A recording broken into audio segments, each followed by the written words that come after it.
Trade deal के कई पहलू अब सामने आ रहे हैं। इस डील में पशुओं के चारे और सोयाबीन तेल के आयात को लेकर देश के किसानों में चिंता बढ़ गई है और इसकी सबसे गहरी आहट सुनाई दे रही है मध्य प्रदेश में। देश के कुल सोयाबीन उत्पादन का लगभग आधा हिस्सा मध्य प्रदेश में होता है। इसी वजह से प्रदेश को देश का सोयाबीन का कटोरा भी कहा जाता है। क्या है फिक्र की वजह और क्या कह रही है सरकार, ये ग्राउंड रिपोर्ट देखिए।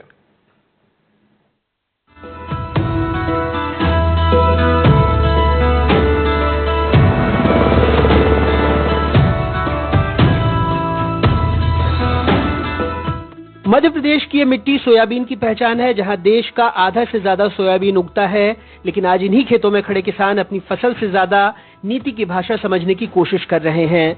भारत ने मक्का और सोयाबीन के सीधे आयात पर रोक लगा रखी है, क्योंकि अमेरिका में ये फसलें जेनेटिकली मॉडिफाइड यानी जीएम होती हैं। लेकिन पशुओं के चारे के लिए distillers dried grains with solubles DDGS, लाल ज्वार, सोयाबीन तेल और कुछ अन्य उत्पादों के आयात को मंजूरी दी गई है। कागज पर यह सौदा सुरक्षित दिखता है, लेकिन किसान भी पूरा गणित करके बैठे हैं।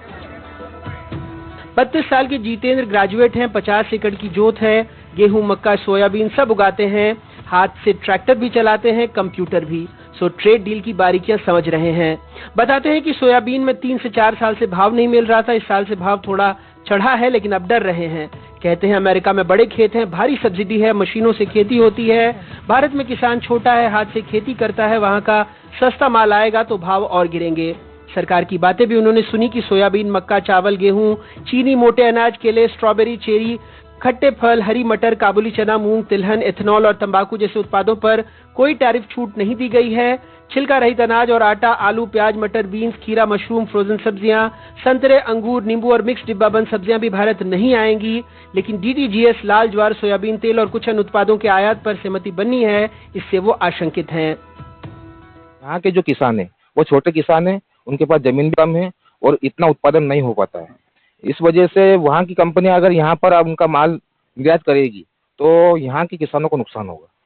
किस तरह से नुकसान होगा? जी, यहाँ से नुकसान होगा, उन्हें भाव नहीं मिलेगा और जो ये DOC वगैरह जो बनाते हैं कंपनी वहाँ पे, वो यहाँ उत्पादन नहीं होता है, तो वो सीधा माल यहाँ आकर निर्यात करेंगे तो यहाँ के माल को कौन पूछेगा। खेत के बाद हमने मंडियों का रुख किया। सीहोर की मंडी में खजूरिया खुर्द, शिकारपुर, तार सेवनिया से आए कई किसानों से बातचीत हुई। ये इलाका देश के कृषि मंत्री शिवराज सिंह चौहान का घर है। यहाँ किसानों ने सीधी भाषा में हमसे पूछा, साहब DDGS मक्का चावल से निकला इथेनॉल का बचा खुचा चारा है, प्रोटीन वाला और बहुत सस्ता। अभी हम अपनी सोयाबीन की खली DOC 43 से 44 रुपए में बेचते हैं, जिसमें 46% प्रोटीन है। बाहर का DDGS 24 से 30 रुपए में आ जाएगा। 100 किलो सोयाबीन में 82 किलो खली निकलती है, वही हमारी कमाई है। अब सस्ता बाहर का चारा आएगा तो हमारी खली कौन खरीदेगा? अमेरिका मक्का का बादशाह है, माल और भी सस्ता होगा। किसानों को फायदा नहीं होगा इससे। किसानों का फसल का रेट गिरेगा, इससे सोयाबीन का रेट गिरेगा, मक्का का रेट गिरेगा, जो चीज आई वो सबका रेट गिरेगा। तो किसानों को तो नुकसान है इससे। अभी सोयाबीन तेज बिक रही था, 58, 6000, 63, 6400 तक पुग गया था, वो नीचे आ गया, 5600 हो गया, 55-5600 पे आ गया।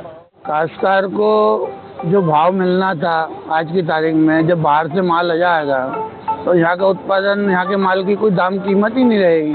आज 2 वर्ष 3 वर्ष से हम लोग देख रहे हैं 3000-4000 से आगे सोयाबीन नहीं बिका।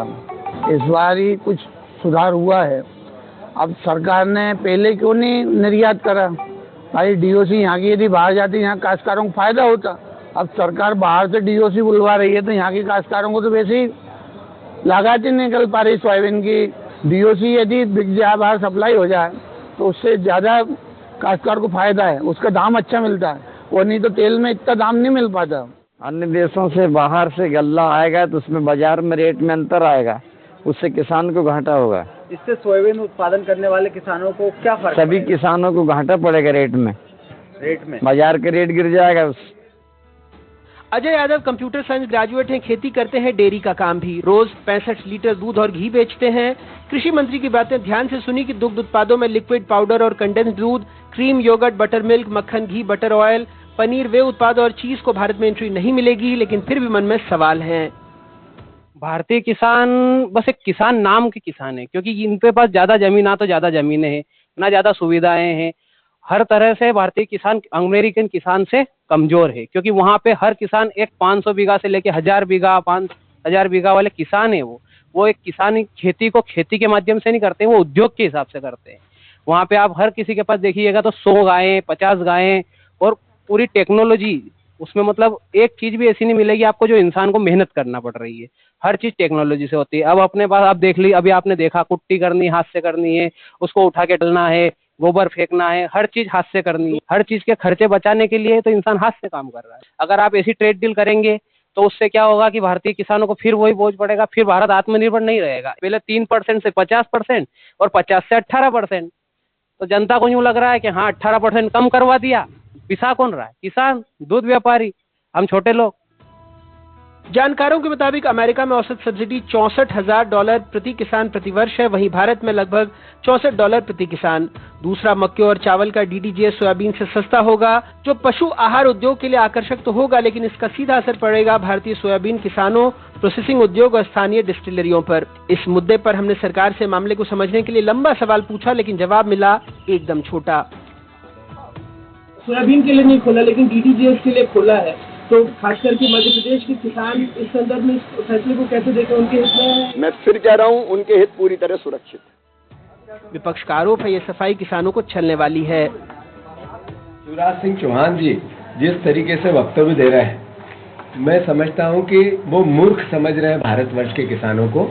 वो आंखों में धूल नहीं झोंक रहे हैं, आंखों में मिर्ची झोंक रहे हैं। जो भी खेती और कृषि पर आधारित है, किसान आर्थिक स्थिति चरमराई हुई है, सब्सिडी के नाम पर करप्शन है और किसी भी प्रकार के सरकारी सहायता से खेती को कोई सहयोग नहीं मिलता है। खैर, राजनीतिक बयानबाजी के बीच खेतों में जाकर एक बात समझनी और समझानी होगी, क्योंकि किसान की चिंता फाइलों में छपी शर्तें नहीं है। वो आशंकित है ये सोचकर कि आज नियम ढीले हुए तो कल बीज बदल जाएगा, और जब बीज बदलता है तो खेत किसान का नहीं किसी और का हो जाता है। सरकार कहती है किसान सुरक्षित है, बाजार किसान को पहले ही डरा रहा है। ये डील कितनी असरदार है, इसका फर्क किताबों में नहीं, विमर्श में नहीं, बल्कि खेतों में ही दिखेगा। और अक्सर हमने देखा है किसान पहले सहता है और बाद में ही उसकी सुनी जाती है। आगरमालवा से अपने सहयोगी जफर मुल्तानी, सीहोर से कपिल और भोपाल से कैमरा पर्सन रिजवान खान के साथ अनुराग द्वारी, NDTV।